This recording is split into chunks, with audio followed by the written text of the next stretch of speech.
하지만은 드물게 우연히 발견돼 가지고 수술까지 하게 되는 경우가 꽤 많이 있습니다. 네, 안녕하십니까. 저는 최상산부인과 주원덕 원장입니다. 네, 난소혹은 거의 증상이 없습니다. 난소혹이 만약에 이런 증상이 있다면 이건 굉장히 심각한 상황입니다. 적어도 한 10cm 이상의 혹이 있는데 혹이 있는 줄 잘 모르는 경우가 대부분이에요. 그래서 되게 젊은 여자분들은 이제 날씬하기 때문에 배가 나오면 살이 찐다고 생각하지 이게 혹이 있을 거라고는 상상하기 굉장히 좀 어렵습니다. 실제로는 저희가 환자들 이제 만나보면은 20cm, 30cm 정도의 큰 혹, 거의 배꼽까지 아니면은 이 명치 위까지 이렇게 혹이 자라가지고 올라오는 경우에도 인지하지 못하는 경우가 있어서 소화불량이라든가 이런 증상은 거의 없다고 보셔도 되겠어요. 예를 들면은 난소암의 경우에도 암 환자들이 조기 발견이 굉장히 어려운데 그 이유가 정기검진이나 어떤 특별한 검사를 통해서 우연히 발견이 되는 경우가 많지, 배가 아프거나 아니면은 소화불량이 있거나 이런 증상이 있어가지고 병원에 방문했을 때 이미 굉장히 배 안에 혹이 많이 퍼져 있는 적어도 한 3기 이상의 그런 진행성 난소암인 경우가 많아서 난소혹은 거의 증상이 없다고 보시면 되겠습니다.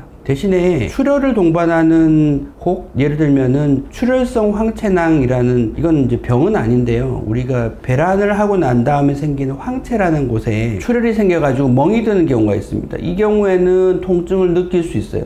그리고 대개는 이 배란될 때 생기는 배란통? 예민하신 분들은 느끼는 경우가 있는데요. 이런 경우에는 통증이 있습니다. 하지만은 혹이 커져가지고 소화불량이나 더부룩한 증상 느끼는 경우 잘 없습니다. 어쨌든 난소혹은 초음파를 보거나 CT를 찍지 않고는 발견하기 어려워요. 물론 이제 혹이 있다고 해서 다 문제가 되는 것은 아닙니다. 난소라는 장기는 굉장히 다이내믹한 장기예요. 그래서 생리를 하는 여자분들의 경우에는 한 달에도 난소의 크기가 커졌다가 작아졌다, 굉장히 이걸 이제 매월 이제 반복을 하게 되는데, 되게 이제 생리 직후에는 난소의 크기가 좀 작죠. 하지만은 배란 과정을 거치면서 대개 생리하고 한 2주 정도 되면은 28일 주기의 생리를 하시는 분들은 배란기를 이제 겪게 되는데, 배란 직전에는 난포의 크기가 보통 한 3cm 정도까지 자랄 수 있습니다. 그래서 대개 한 2, 3cm 정도의 난포, 그러니까 물집 같은 거는 흔히 이제 발견될 수 있는데, 가임기, 생리를 하시는 분들의 경우에는 이게 한 6cm까지도 자랄 수 있어서 보통 우리가 생리를 하시는 분들 6cm까지의 혹은 혹으로 잘 평가하지 않습니다. 언제든지 줄어들거나 없어질 수 있기 때문이죠. 하지만은 아직 사춘기가 오기 전의 어린 아기들, 그 다음에 폐경이 이미 된 여자분들한테서 적어도 한 2, 3cm 이상의 혹이 발견된다, 이거는 좀 문제가 있는 거예요. 그래서 이 경우에는 자주 초음파를 보거나 평가를 할 필요가 있겠습니다. 위치나 이런 것 때문에 발견이 늦고 그런 경우는 잘 없어요. 그리고 이제 혹에 따라서는 대표적인 것이 이제 기형종이라는 혹인데, 이건 안에 굉장히 좀 다양한 성분의 물질들이 들어있어서 잘 꼬이는 성질을 갖고 있습니다. 이 경우에는 갑자기 복통을 느껴서 응급실에 실려가는 경우가 있어요. 이 경우에는 통증 때문에 발견되는 경우가 있죠. 보통 우리가 확률로 따질 때 거의 한 90% 이상은 그냥 양성 종양이라고 보시면 돼요. 혹이 있는 경우에요. 그러니까는 혹이 있었다고 할 때 이게 실제로 암일 확률은 10% 미만입니다. 우리나라의 암 통계에 의하면 여성암 가장 많이 걸리는 암부터 좀 드문 암까지 순위를 매겨보면은 난소암은 한 11위 정도 됩니다. 굉장히 드문 암이에요. 난소암에 대한 두려움은 많이 있지만 실제로 난소암에 걸리는 분들은 그렇게 많지는 않습니다. 좀 희귀한 질환이라고 보셔도 되겠어요. 반면에 양성종양, 암이 아닌 난소의 혹은 굉장히 흔합니다. 그래서 젊은 여자분들, 또 나이가 많은 할머니들, 또 아기들까지 난소혹은 언제든지 발견이 될 수 있어요.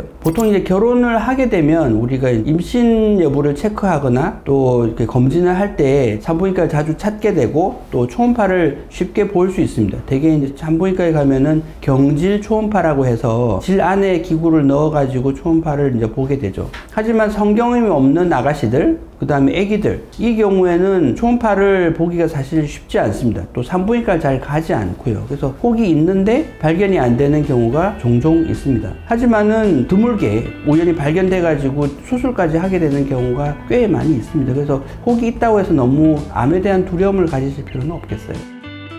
저희 최상TV 채널을 구독해 주시면 최신의 여성 정보를 손쉽고 빠르게 접하실 수가 있겠습니다. 구독, 좋아요 부탁드리겠습니다.